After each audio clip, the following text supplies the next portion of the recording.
Hi, my dragons. Now this is part 2 of human sexuality. We're going to continue where we left off. I have to stand up because the sun is going in and out and it's making weird shadows, so I'm going to do the best I can here. Okay, so we're looking at the different types of schools of thought, philosophical schools of thought on human sexuality, and we're going to start with hedonism. And hedonism is the school of thought that is, if it feels good, do it. So that it permeates every single thing that they think about, whether it's food or sex or money or whatever it happens to be. That's their motto. If it feels good, do it. So they focused on pleasure for sexuality. And if you ever read things in your philosophy class, you'll talk about the hedonists, and that was the way they looked at everything, and especially true for human sexuality. On the other end of the perspective was the ascetics. Asceticism is a school of thought where by denying yourself things, food, drink, sex, money, earthly pleasures, that you will find enlightenment. Okay, so the way forward is through self-denial. So sexuality was also on their list of things that you should deny yourself in order to get enlightenment. The utilitarians look for a balance. So these are the kind of people who say, well, you know, if you end up killing one person so that 10 might live, then that is the best way to go about things. So they had a balance. There was no one correct moral law, not one correct thing was right or wrong. It was the most good for the most people. And so they took a sociological perspective on sexuality as well. Okay? So it may feel good for you and you may want to do it, but if it's not good for the whole of society, the most people in society, then we should not do it. Okay? And then rationalism is using intellectual reasoning. Okay? So they're going to look at what is best for society from either a statistical point of view or an educated point of view or an economic point of view or something like that. But whatever they're going to do, they're going to look at it rationally. So these are the kind of people who would do a cost-benefit to reproduction or to sexual activity or something like that.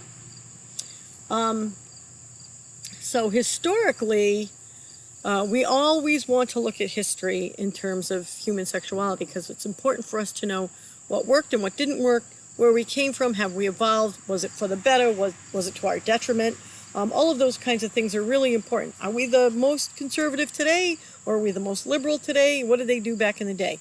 So the other thing you have to realize is that history is not a monolith, okay? So history, too, like if you're talking about the Victorian era, which is widely remembered as something that was pretty sexually repressive, there were pockets of people there who did not believe in sexuality should be repressed.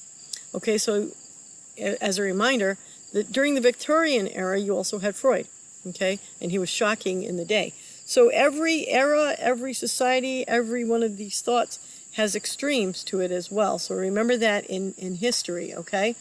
I know your grandparents might tell you the way things were, or great-grandparents during World War II or during the 60s. So during the 60s, you know, that's also another time where people were thought of as, you know, the sexual revolution. But there were plenty of conservative people sexually in the 60s as well. So don't think that everyone in that era was one way, because it's not really the truth. So we need to be able to look at trends and analysis historically to put what we're doing now into perspective, okay? So every time, every era throughout history is not uniform, okay? They were always diverse, always, through sexuality. And I know we think that we are the most sexually knowledgeable, most sexually open today, and that's where we have landed, but that's not true, because all you have to do is look at, you know, Roman Empire, Caligula, an emperor. And there's actually a film about Caligula.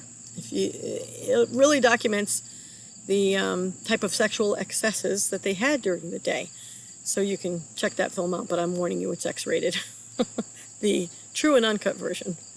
You know, I went to Italy with a group, and I had a couple of Tiffin University professors with me, And, we're walking on the streets of Pompeii, and Pompeii, okay, so like ships would come into port, and there's this thing, every sailor has a girl in every port, okay? So that's a stereotype that's been handed down through history. And so in Italy, it's no different. It's surrounded by water, and ships would come in to trade or to bring their cargoes in, and guess what was waiting? Brothels, okay? And the brothels were the lifeblood, economic lifeblood of the city. So places like Pompeii, they really did celebrate that. And I got some souvenirs that I'm going to show you in class that I got from Pompeii. And so because people came in on different ships and they spoke different languages, they didn't want to miss out on their money. So what they did was they used pictures. So they have tiles everywhere, like you're walking through the streets of Pompeii and all of a sudden, whoa, I'm stepping on a tile that's, oh, it's a penis. Okay, so, and that is completely the way they did things back then because, they wanted to keep their economy strong, and they did that by, the ships that were coming in. Brothels were very important. Also through history, religion played a major role. So religion still to this day affects how we feel and think and act about human sexuality. And so different religions all stress similar things, but in some cultures that was interpreted differently. So like you could have Christians here and Christians in Europe, and the country of the culture might have more or less of an effect on the religion, okay, depending on what the population of the religion was in that particular country. So those are important things for you to keep in mind on historical perspectives. So let's start in the early times. You have female idolatry, where they worship the female form, and I will show you some of that next week in class. They have sculptures and art, cave paintings, and things like that, because imagine being prehistoric or very early cultural history, and all of a sudden, the female it looked to them like creating life. Of course, now we know it takes two. Creating life, and all of a sudden, this new human comes out. She must be a god. So they started doing female worship, followed closely by male worship. And all over the place, all over this world, you will see phallic symbols, pictures of penises carved into cave paintings and statues and all of that kind of stuff. There's an island in South Korea called Jeju Island. I went there. And it's full of sexual, the Koreans call it Sex Island, sexual, archaeological, historic kind of sculptures and entrances to brothels and all kinds of crazy things. So it's very, very interesting. But throughout all cultures, we've had some things that were more favorable and some things that were less favorable. Almost uniformly, there was a taboo on incest, because the first few times that they did have progeny, children from an incestuous relationship, they noticed that they were not as strong, they had some genetic defects and things like that. So they said, ooh, we better not do that. That has to do with the exchange of, or the spacing of the alleles on the gene.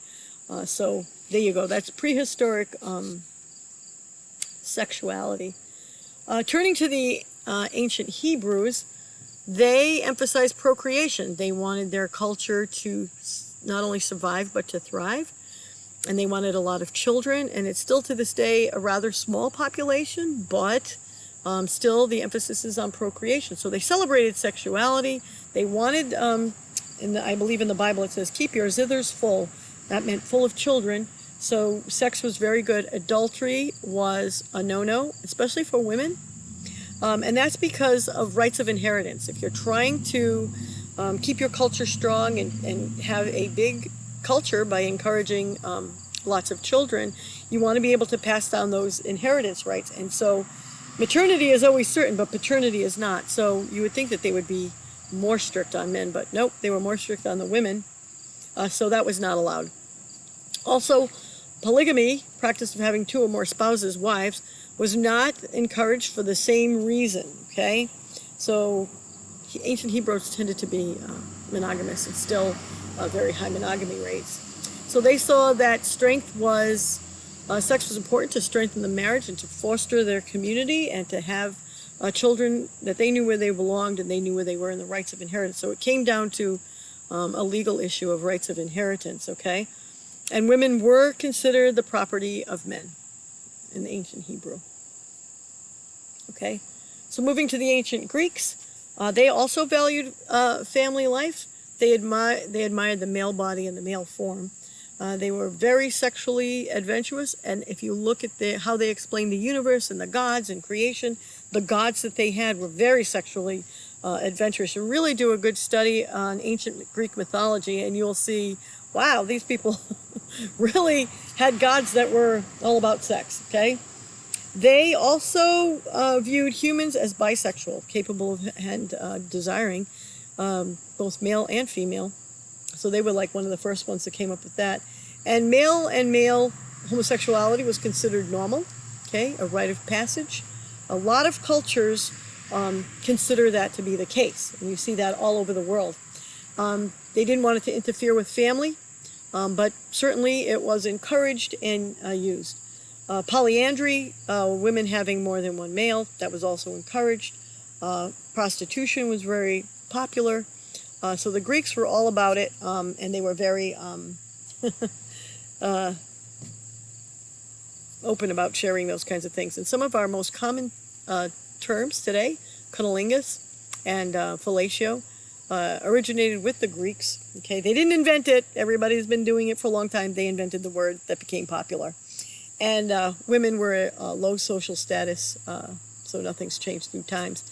The ancient Romans, they practiced sexual excesses. I just talked to you about Caligula as well. Orgies, bestiality, everything goes, okay? So they were the original hedonists, okay?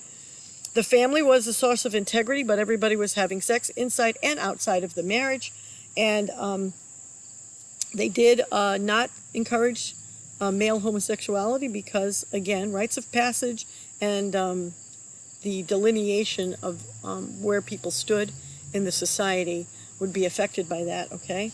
Women were also still considered a husband's property, and they also had the terms from the Roman culture, probably they got it from the Greek, fellatio, cunnilingus, and fornication, all of those words in Greece, and Rome coming into popularity.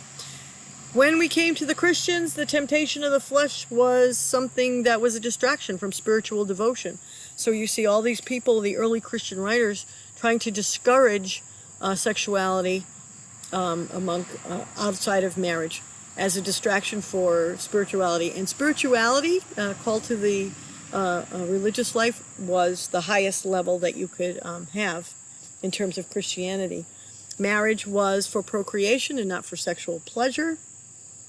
And they considered lust to be evil, not an appropriate human condition, which today we don't think of it that way. Masturbation, prostitution, same-sex relation, oral genital contact, anal intercourse, all forbidden because they interfered with procreation. So they were all about procreation within marriage for the early Christians. And of course, they outlawed divorce. Okay, so you couldn't get divorced. You better be mature of who you're going to choose. So that was really interesting right there. Islam, the Islamic tradition values marriage. You can't get divorced. And when I take students to tour the mosque, usually the imam says, I have one wife. That's enough. So that's kind of a myth that has been passed down and is really not accurate. So I know your PowerPoint will say only men can have more than one spouse, but that's really something that we don't have today, at least in the Western countries where Islam is. And social interaction between men and women are restricted, even in prayer and things like that. Okay, we're going to stop at part 2 here for at Islam, and we'll pick up after this.